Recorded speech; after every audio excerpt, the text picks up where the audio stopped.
what we were doing was proving, well, we had proved the reflection theorem. So the reflection theorem says that if we can find arbitrarily large levels in the V alpha hierarchy, which reflect the truth of the matter about any given finite list of formulae. So in particular, if we've got axioms, finite list of axioms of ZF, which hold in V, we can find a level, V alpha, in which all of those axioms are true. Now, the argument is good for finite lists. So what I'd like to do is just draw out a little bit more from that proof and look at some of the corollaries of that argument, which are occurring on, this is about pages 33, 34 on the notes. So let's recapitulate a little bit and take it from there. And if you've got already any questions about this reflection theorem, then of course, I'll send them through now.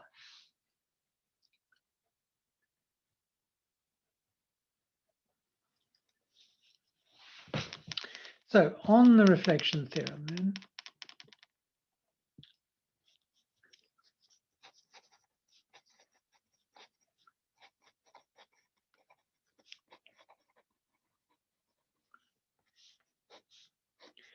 so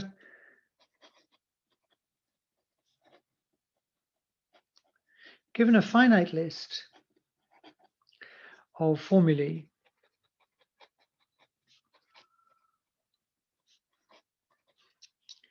in our language,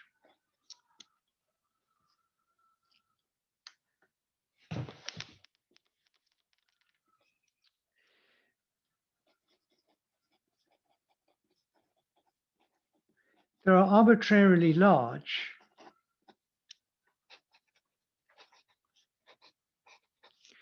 V beta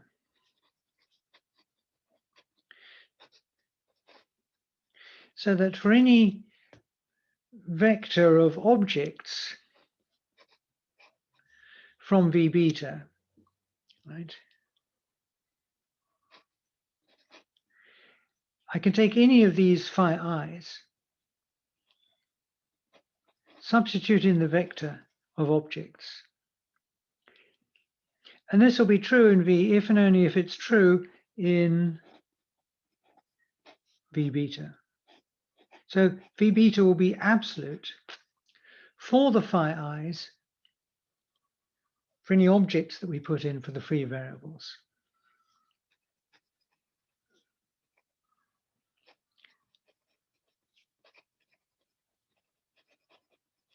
And the free variables of phi I are contained in the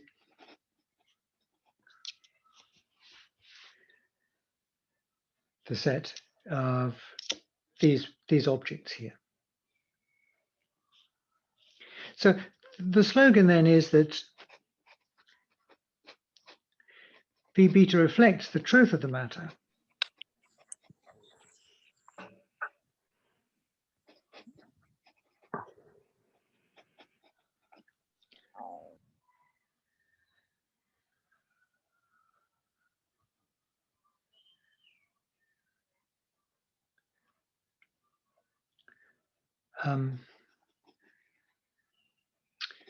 Truth of the matter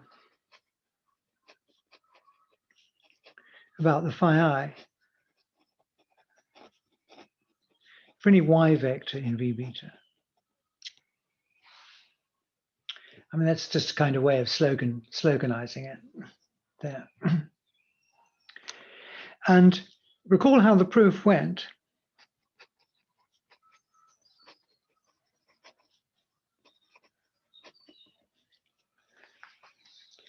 I mean, if you look back,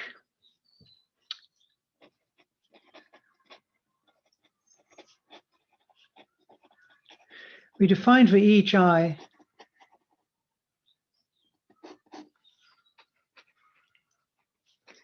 where phi I was of the form, maybe there was some exists j, phi j, x, y vector.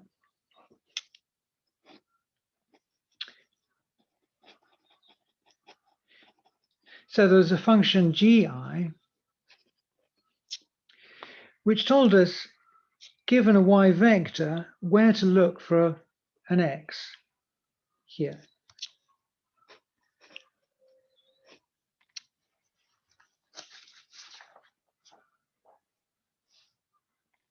So this would be 0 if there was no such x.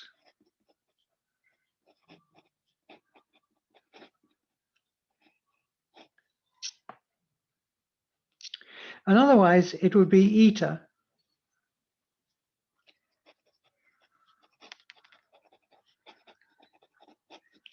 where eta was least, so that there would be an x in v eta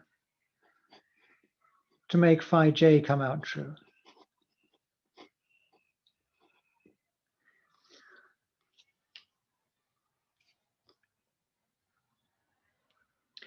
And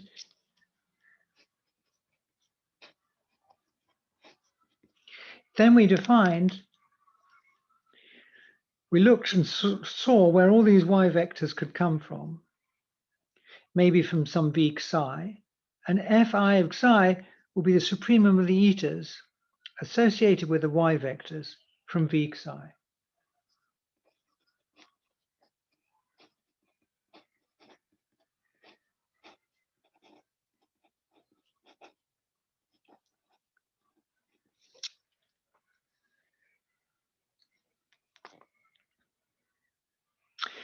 And then, so this defines for us these functions fi for I less than or equal to n up here. And then we look for closure points of this function here.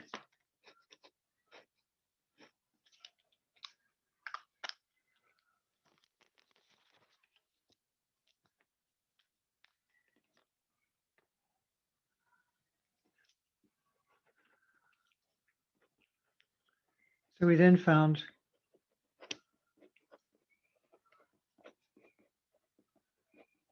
closure points.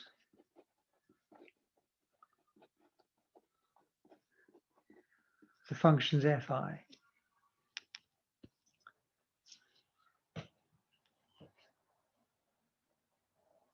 So basically what we did was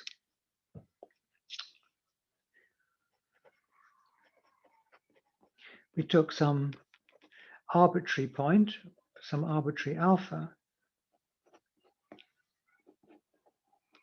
and then we defined the next point, given lambda k, we defined lambda k plus 1.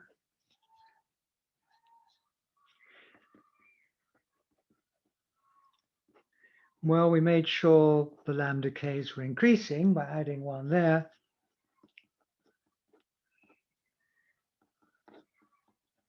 And we made sure that they were then at least as big as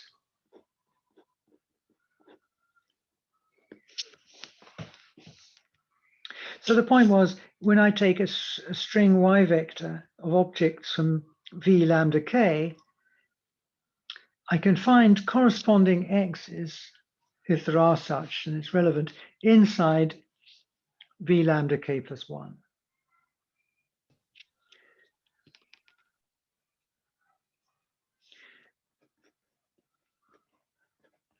So then we could take a beta was the supremum of the lambda k's,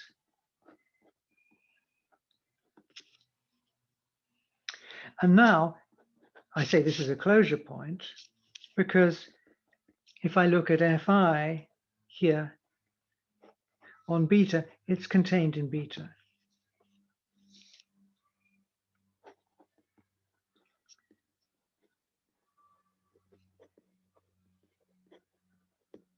So beta is a closure point here.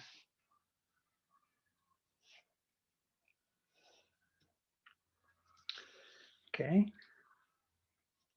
So comment then one can make is that the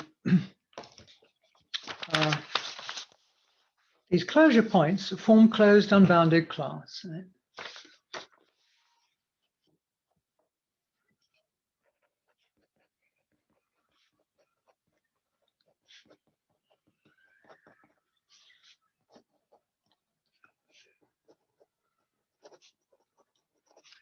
closed and unbounded class of ordinals.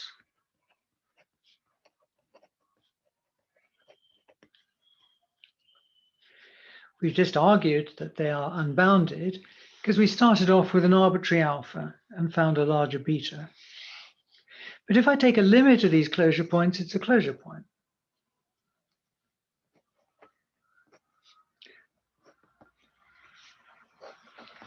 But if beta star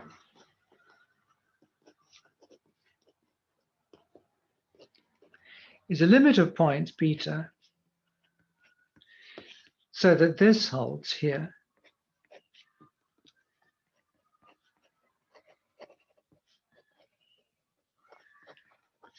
then also the FIs on beta star are contained in beta star. So the closure points are unbounded, but they're also closed.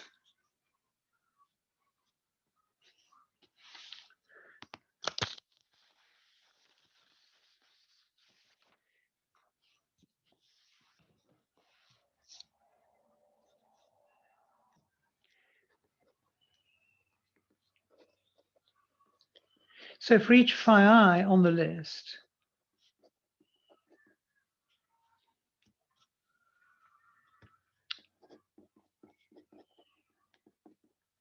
there's a CUB class, CI, say, or C, let's say C phi I, contained in the ordinals, so that for any alpha in C phi I, V alpha is absolute for phi.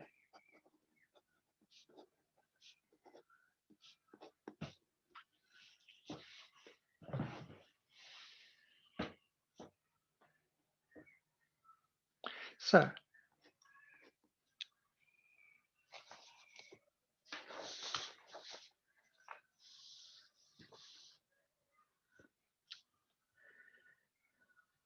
then the thing that occurs to people is that this seems like a robust argument. Why are we thinking just of finite lists here? So then the query arises,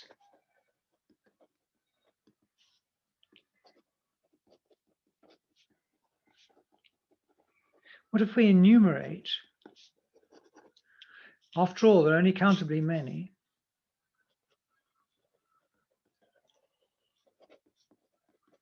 All the axioms of ZFC, sigma 0, sigma 1, like this for n less than omega. All of these axioms are true in V.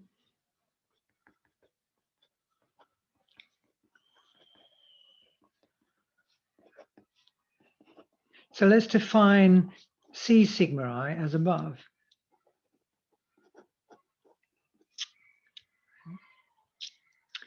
I'm going to have for all phi in C sigma I is true in V. V alpha is absolute for sigma I. So what I'm going to have is that sigma I holds in V alpha.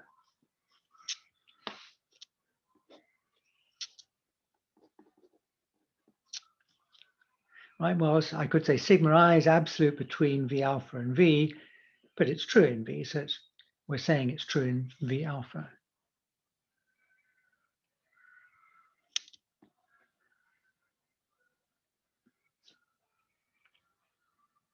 But now we've reached this point, what have I got? I've got countably many CUB classes.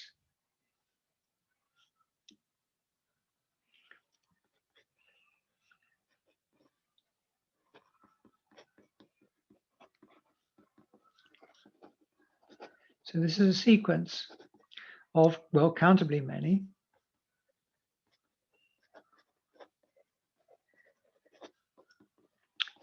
CUB classes, closed unbounded in the ordinals. So let's just take the intersection. Let C tilde be the intersection over these.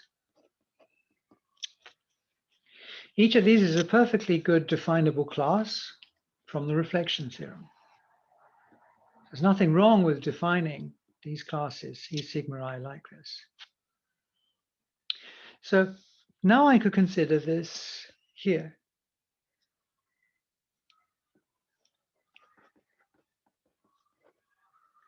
So take some alpha tilde in C tilde. And now consider V alpha tilde.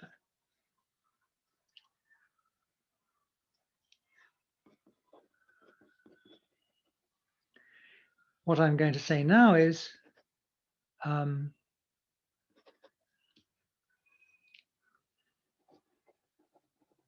then for any sigma I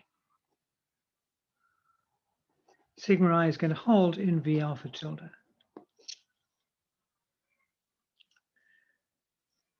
So this is because we're saying if alpha tilde is in this intersection, right, then sigma I is true in V alpha tilde for any I.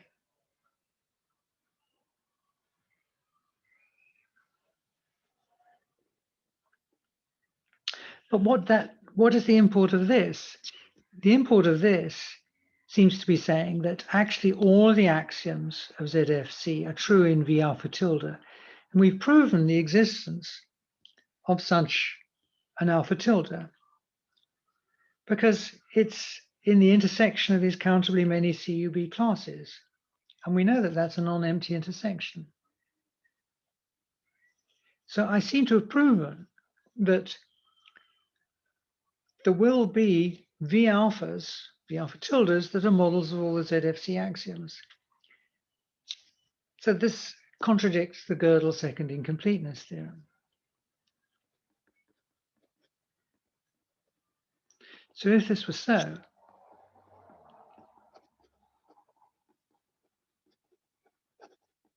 we'd have contradicted, so let's say the Girdle second incompleteness theorem.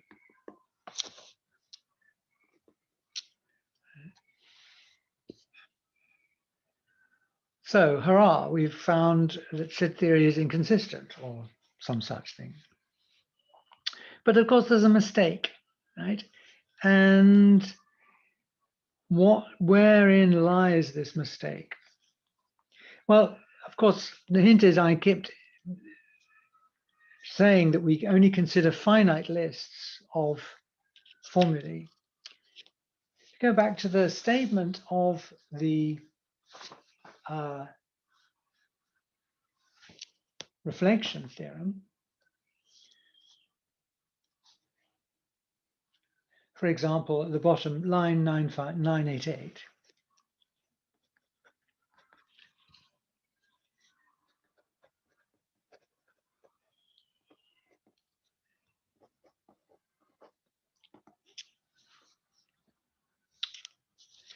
Let's just see where the quantifiers lie in these statements here.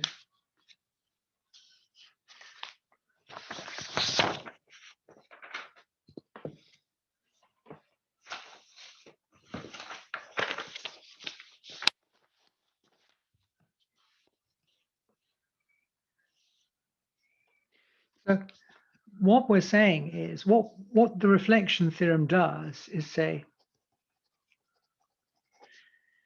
for any finite list, phi 0 to phi n, something happens. ZF proves there are arbitrarily large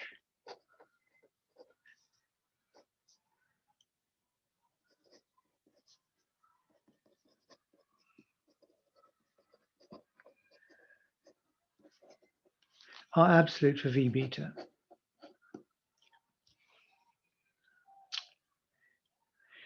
For each list, it's a different proof. we have the sequence of GIs and FIs, right? It's not one proof for every list.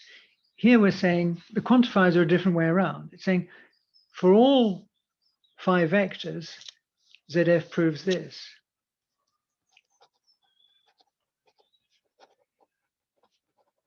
So what it does not say is ZF proves for all lists 5 vector, for all alpha, there is a beta bigger than alpha, such that.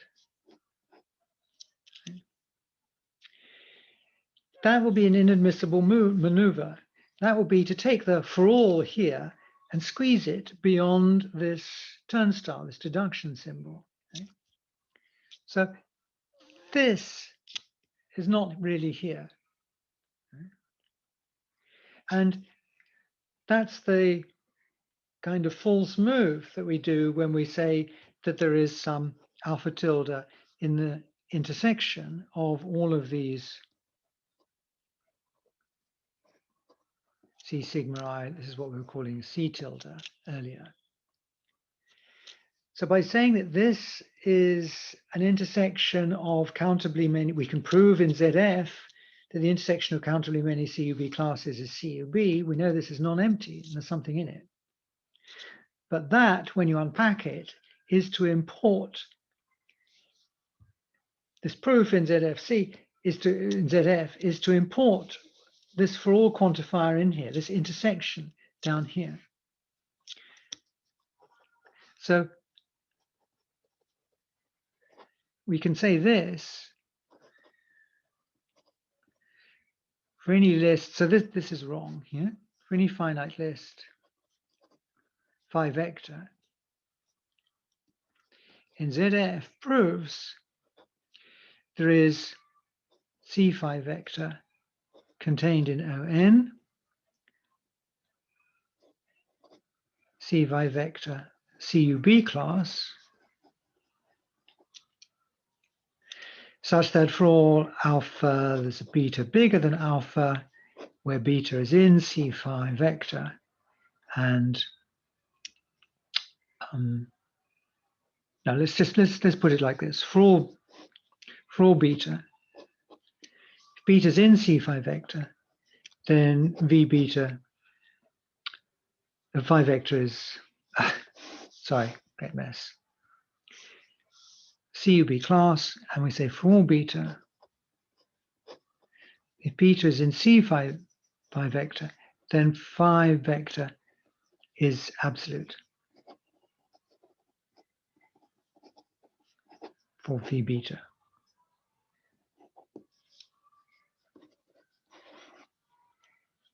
So ZF proves this, right?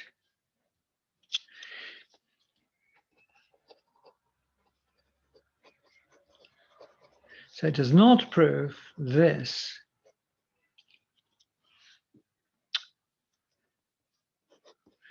For all sigma I, there is C sigma I contained in ON, C sigma I CUB, and for all beta in C sigma I is absolute for V beta.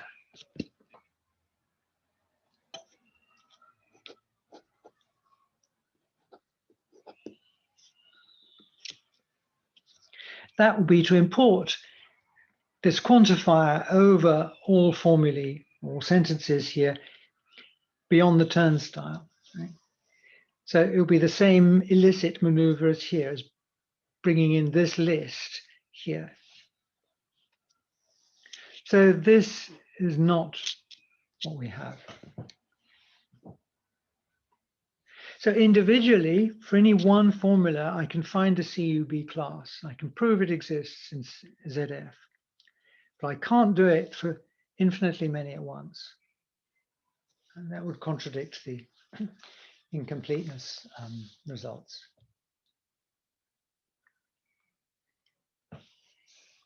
So this discussion basically is the middle of page 33 in exercise 243.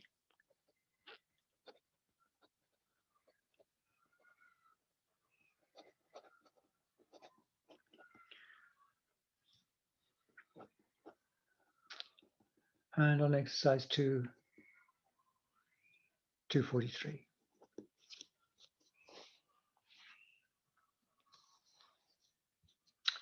Okay, any questions there?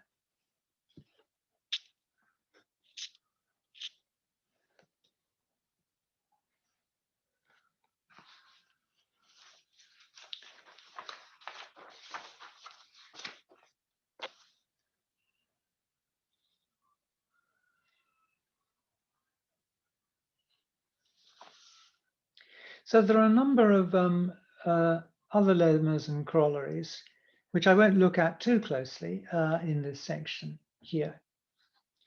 So there are various variants that you can think about on this reflection theorem here.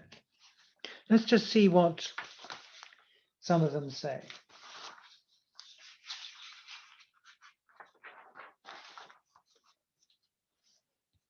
So let me try, so I don't write them up, let's try just magnifying them up.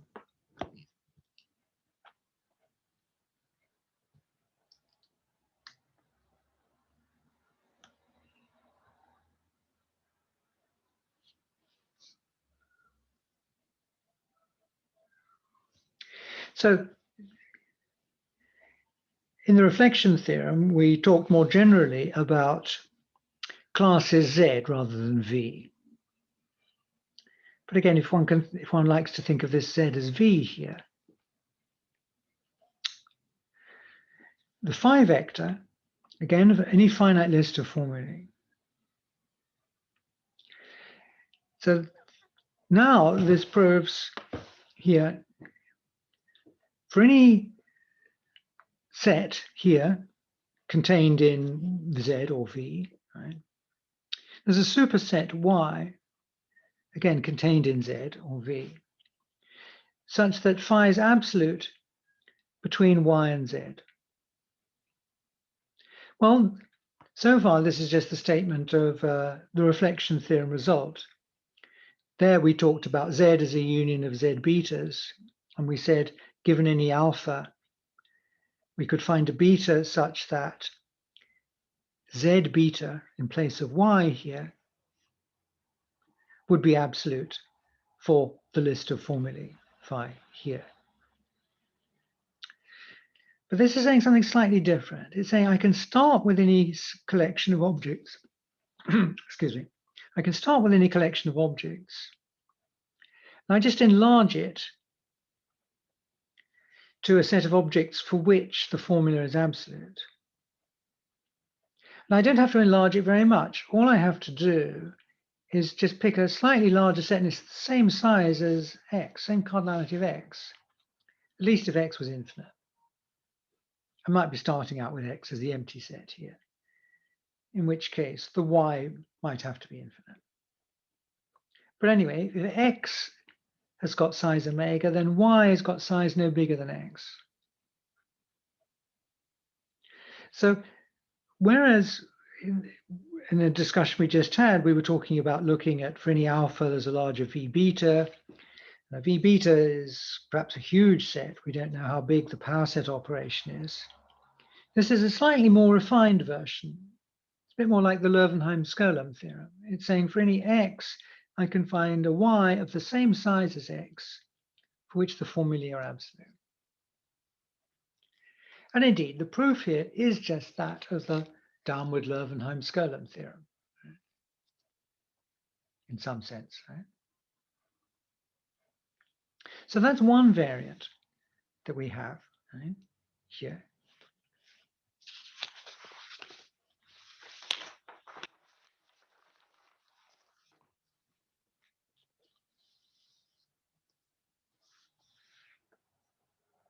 That Y isn't necessarily transitive.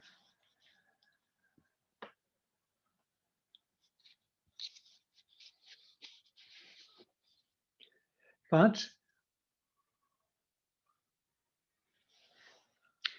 we can consider transitive sets, require our absoluteness sets to be transitive.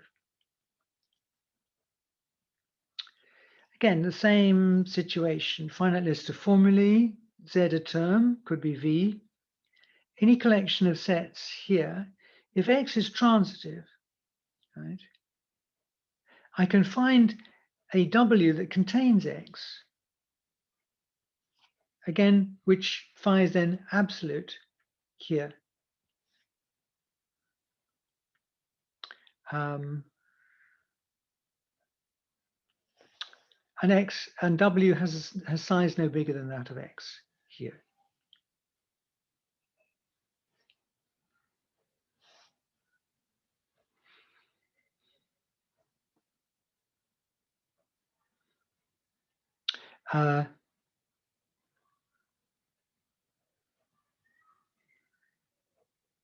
Seem to have missed the point, which is that W here can be transitive as well. I start with a transitive X and I can extend that to a transitive W. So actually here, I want to insert in here that W is transitive. So add in here transitive W at this point.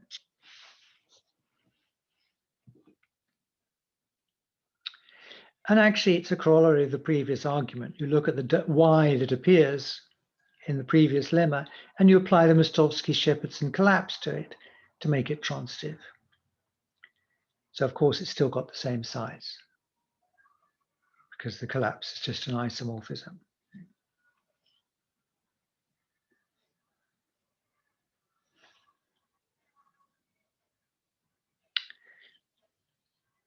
And a corollary here of that is that I can, if I just take some axioms from ZFC, or indeed, or any list extending ZFC, anything that's true in V, right here, I could start out here with my X just being the empty set, which is transitive. So I can find a transitive W, which these axioms are absolute, so therefore in which they're true. And its size is this maximum omega. And that's what this says down here. I take a finite list, I can find a transitive Y, which is countable, and this is the conjunction of all of these axioms, holds in Y. So I can always find a countable transitive model of the axioms here.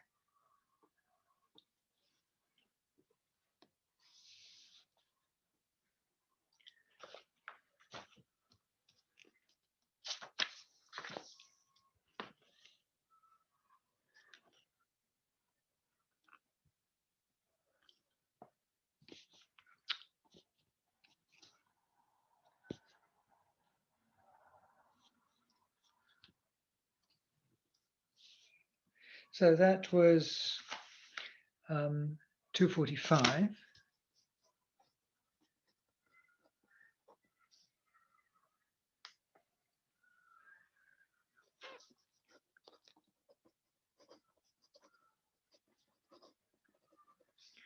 Given any finite list of axioms, again finite,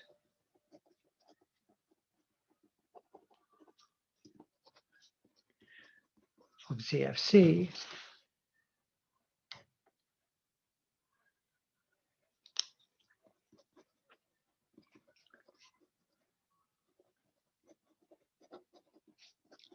there's a countable transitive Y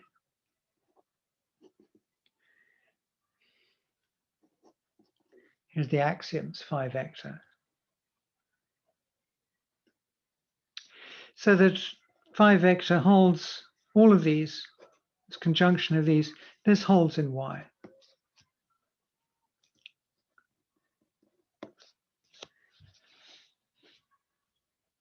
So again, this is part of our story of saying how we look for pieces of the universe in which we have axioms holding. So this result is saying any finite set of axioms, I can always find a countable transitive set in which this holds. No, I mean, there's a slightly sort of indirect way of saying this. I mean, without using this corollary and this previous lemma. So a slightly different way of showing this.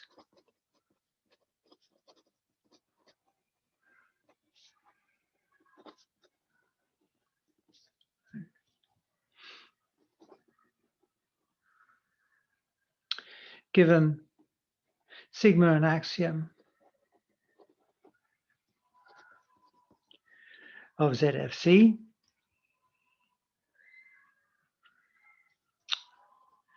we can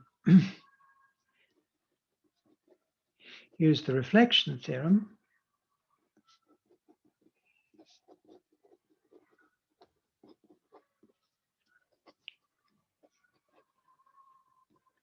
to show there's a V beta. So the sigma holds in V beta.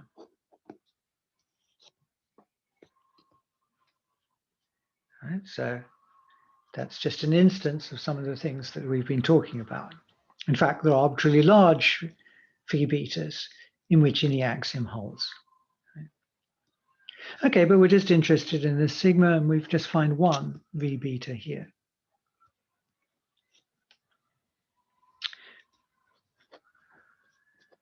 Now you can just apply the downward Löwenheim-Skolem theorem.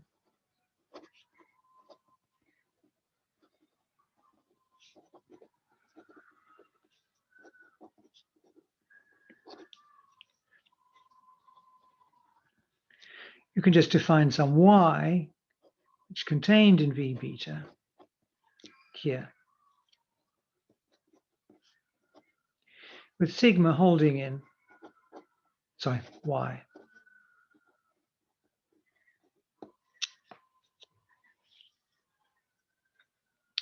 And in that statement of the downward Löwenheim-Skolem theorem, this y can be countable.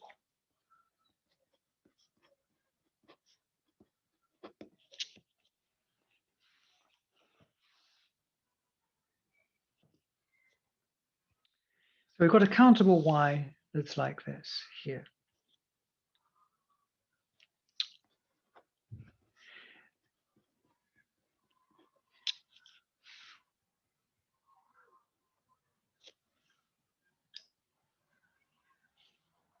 I can find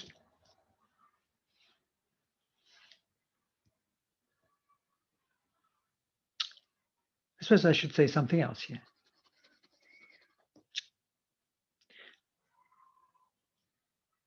Let's suppose sigma includes the axiom of extensionality.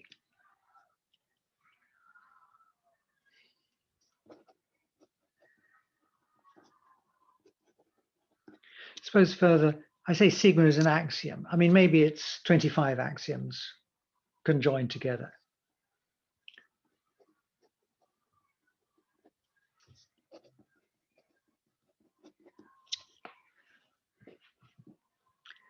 I mean, you could think of it as maybe it's axiom of extensionality and sigma or something like this.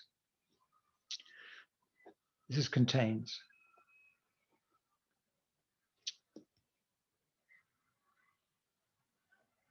So now I've got that sigma and the axiom of extensionality hold in y epsilon here.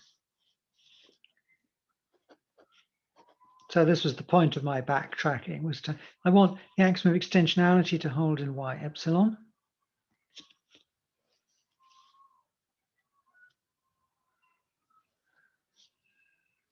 So even though this may not be yet transitive, I've got epsilon is an extensional relation on y, and of course it's well-founded because it's well-founded everywhere.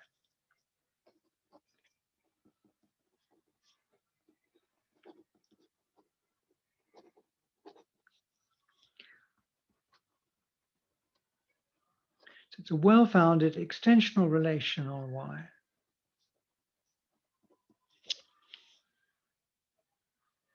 So apply the Mostovsky-Shepardson collapse.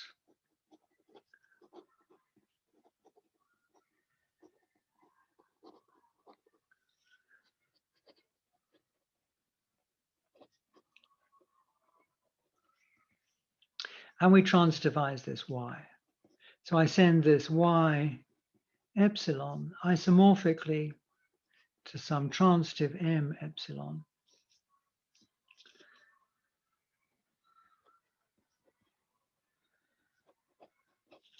with n transitive. Obviously, they have the same size, right? Which was omega. Isomorphic structures, they satisfy the same sentences. So if sigma holds in y epsilon, that implies that sigma is going to hold in m epsilon, because they're isomorphic. I can't distinguish between them in our language. So the outcome is I found a countable transitive M in which the axiom holds.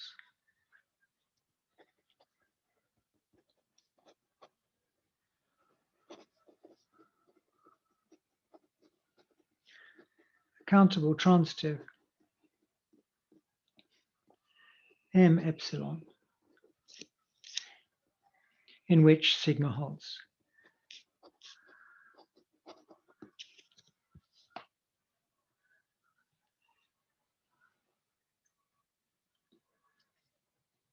So that's a different route for showing that any axiom or any finite list of axioms, right, can be seen to hold in a countable transitive set M.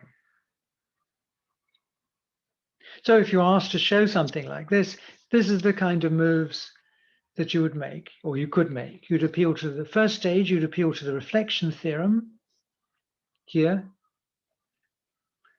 to see that there is a V beta in which the list of axioms are true. And the second step, look at the downward Löwenheim-Skolem theorem to find a substructure of V beta in which your list of axioms, and we'll assume the axiom of extensionality is there, is amongst that list, are true. And that Y by DLS, Löwenheim-Skolem theorem, could be taken to be countable. Third move then is apply the Mostovsky-Shepardson collapsing lemma to transitivise this Y. There's 3 stages then to this.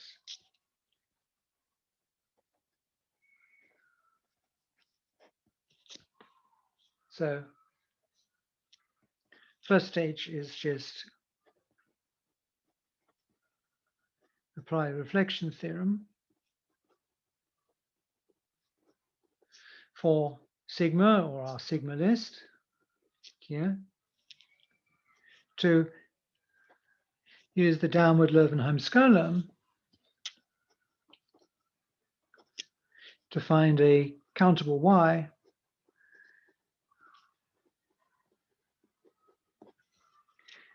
with sigma vector here holding in Y. And then the last stage is the Mostovsky-Shepardson collapse.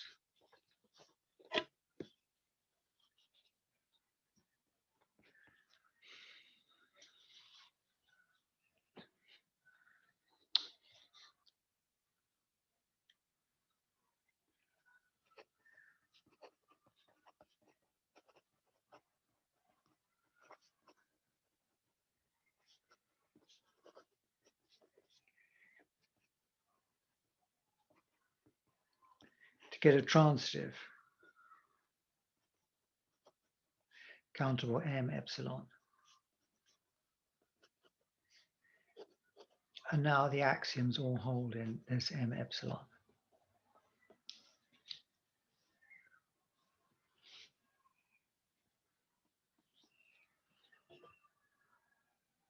Sorry, my writing has gone a little bit to pot, but I hope that's legible enough.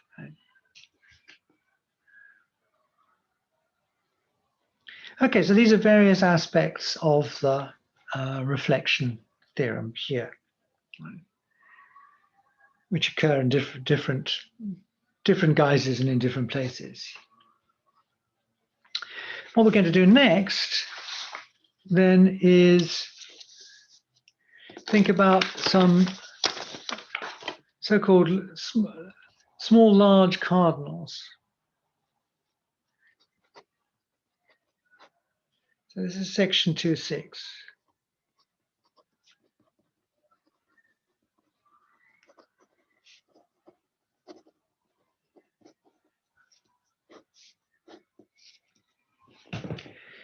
When we were talking about limit cardinals and cofinality, we sidestepped the issue of whether there could be regular limit cardinals.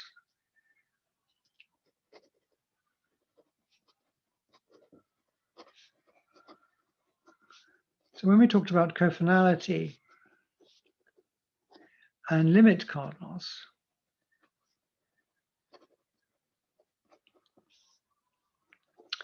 we said nothing about potentially regular limit cardinals.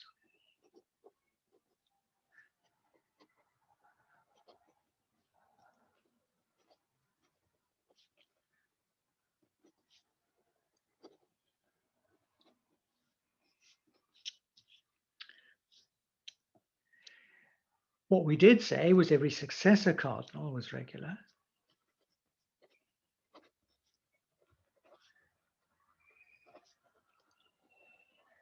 Every successor cardinal was regular. So this means any aleph alpha plus 1 here, this is regular. This being a successor of aleph alpha. And sometimes this would be written as aleph alpha plus.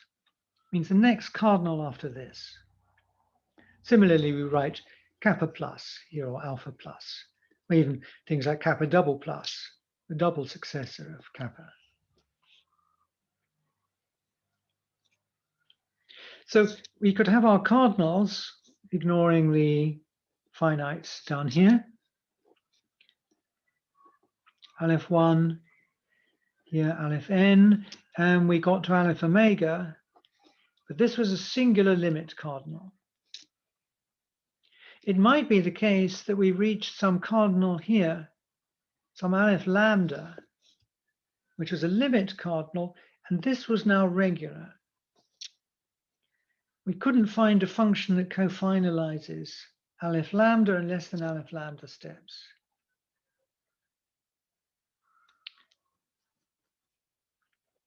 So it may be that there are aleph lambda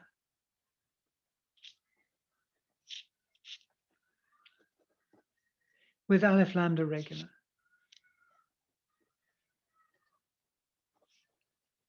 And lambda is a limit ordinal, right? Not a successor.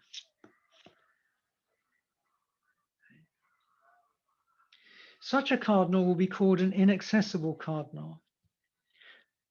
I can't access it by the successor operation. I can't access it through a cofinal function with a smaller domain.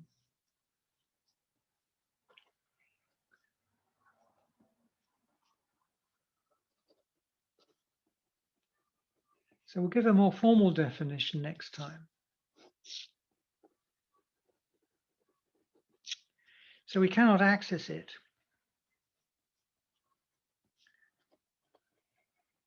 by the successor operation on cardinals,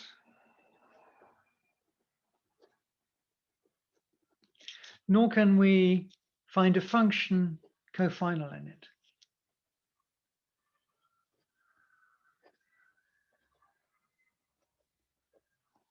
Function f from some tor into this aleph lambda, which is cofinal, with tor less than aleph lambda.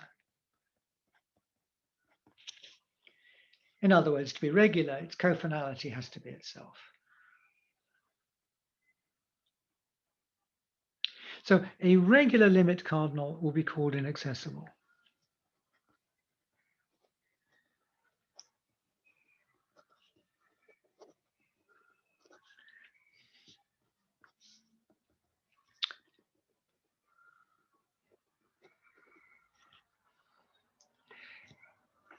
in fact, using this,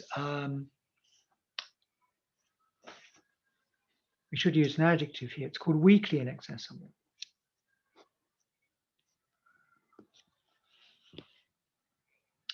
And we'll see that we can't prove the existence of these cardinals in ZFC.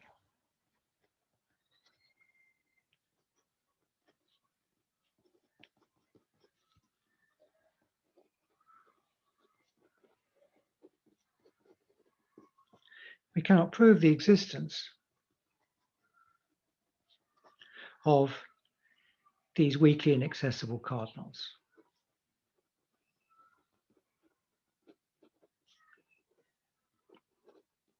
And we'll see why next time. Nevertheless, set theorists are very interested in cardinals whose existence can't be proven in ZFC. So we can think of extending the axiom system ZFC to include statements such as, suppose there is a weakly inaccessible cardinal, then what consequences do we have? And it's very interesting to investigate the consequences of the existence of such things. Because as far as we know, ZFC does not rule out the existence of these gadgets. Okay, so that's where we're going next time then.